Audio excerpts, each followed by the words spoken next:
السلام عليكم، ازيكم عاملين ايه؟ اتمنى تكونوا بخير. طب يا عم الناس، انت لسه الماتش اللي فات مغلوب لما تعادل مع مودرن 2-2. يعني ايه اللي حصل بقى في الاربع ايام دول او الخمس ايام اللي فاتوا دول خلاك تكسب النهارده فرق 4-1 وانت واقف على رجلك؟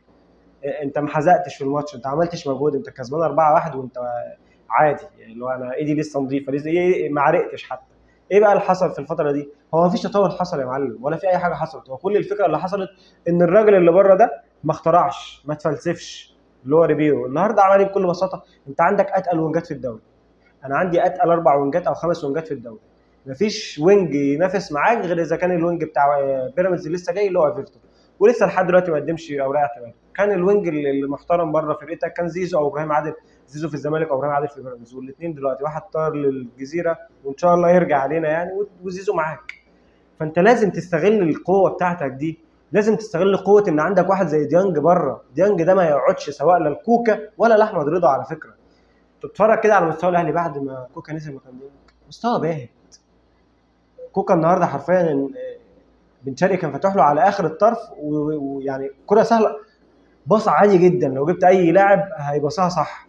وكمان الباصه كانت معدوله على رجله الشمال، يعني مثلا ما كانش واحد في اليمين مثلا مش ولازم يرميها له باليمين. الباصه معدوله له جدا على رجله الشمال وباصها غلط.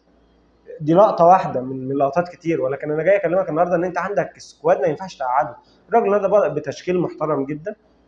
شوبير في حراسه المرمى، داري وياسين مرعي قدامهم محمد هاني باك رايت وكريم فؤاد باك ليفت، اللي بالمناسبه بيأدي احسن من محمد شكري لحد اللحظه دي. في خط النص لعب بن رمضان وديانج. بكل بساطه واحد بيزيد رقم 8 وواحد بيدافع اللي هو رقم 6 اللي هو ديانج. فمحمد رمضان بيزيد وديانج بيدافع. حلو حلو. قدام عمل ايه؟ 3-1. لعب زيزو رقم 10 وطير تريزيجيه على الجنب اليمين وبن شرقي على الجنب الشمال ومحمد شريف راس حربه صريح. واتفرج على المتعه واتفرج على الحلويات واتفرج على سهوله الكوره. ليه؟ لان انت عندك بدل ما كان عندك حل واحد اللي هو قفشه يدور لك الدنيا دي كلها، لا انت النهارده بتعتمد على واحد زي بن شرقي. النهارده بيبدع فاتح الوينج الشمال ده حرفيا. النهارده تعب الباك رايت بتاع فاركو، لا حرفيا كان فاتحها سيرك. بيمرقص ويروح واحد على واحد بكل جراءه ويجي يعمل لك اسيست. بن شرقي ما ينفعش يقعد يا جماعه. انا من كاس العالم للانديه بقول بن شرقي ما ينفعش يقعد. راجل لعبه مباشر على الجول. هو عارف ان هو هيحط يا اما اسيست يا اما جول.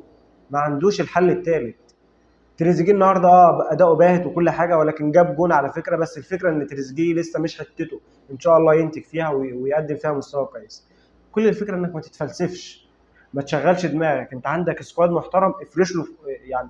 عارف انت لما تجيب الصنايعيه بتوعك تديهم حاجه نظيفه هيطلعوا لك شغل زي الفل، منتج زي الفل، والمكنه هتطلع ونش.